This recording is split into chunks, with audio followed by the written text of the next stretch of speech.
जनती की लक्ष्मण के लागी शक्तिवान हो, लागी शक्तिवान हो।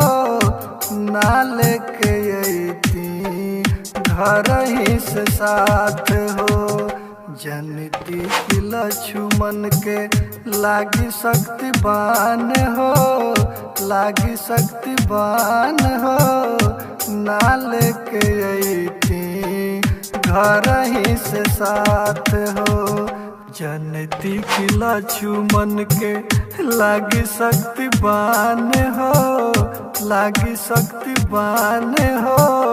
ना लेके अइती घर ही से साथ हो। म्यूजिक बाय छोटू बाबू, गोपालगंज, कानपुर।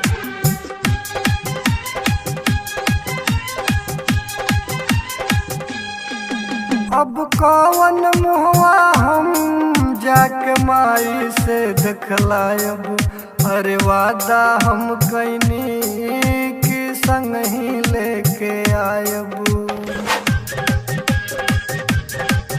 अब कौन मुहवा हम जाके माई से दिखलायब।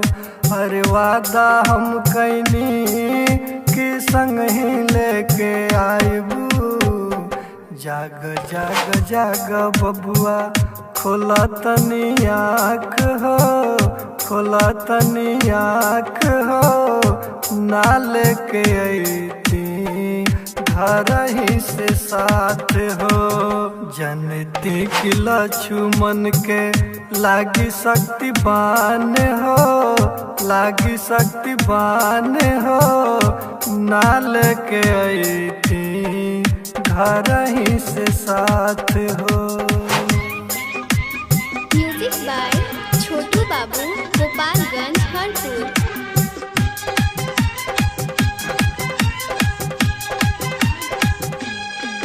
सब दल बल से ना संग में अब रोता रे हो।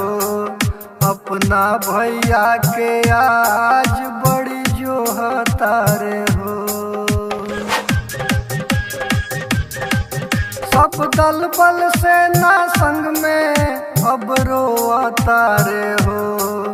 अपना भैया के आज बड़ी जोहता रे हो। सूझे ना उपाय कुछो नइखे बुझात हो, नइखे बुझात हो। ना लेके अइती घर ही से साथ हो। जनती की लक्ष्मण के लागी शक्तिवान हो, लागी शक्तिवान हो। ना लेके अइती घर ही से साथ हो। म्यूजिक बाय छोटू बाबू, गोपालगंज, कानपुर।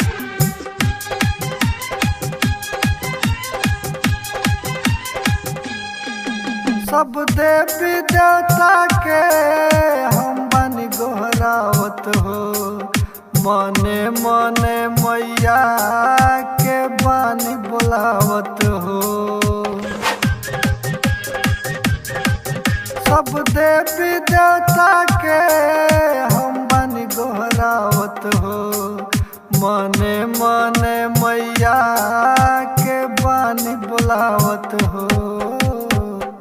अखिया से लोर बहे कटी गइल हाथ हो, कटी गइल हाथ हो। ना लेके अइती घर ही से साथ हो। जनती की लक्ष्मण के लागी शक्तिवान हो, लागी शक्तिवान हो।